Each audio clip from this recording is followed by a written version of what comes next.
case briefs, and so much more.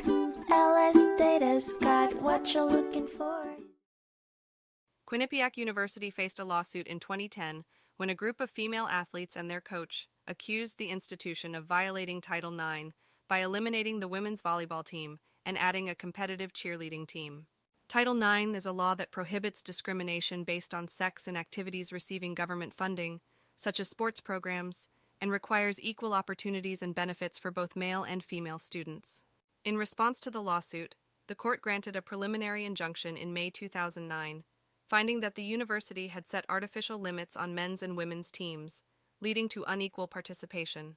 In 2010, the court ruled that Quinnipiac University had violated Title IX by inflating women's teams and deflating men's teams, as well as failing to provide equal opportunities for female athletes by not recognizing competitive cheerleading as a sport under Title IX.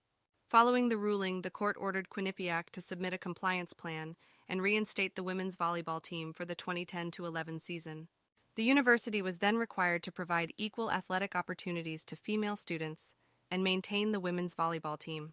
While the university could decide how to achieve compliance, any decision to eliminate teams had to ensure compliance with Title IX. Case briefs, and so much more.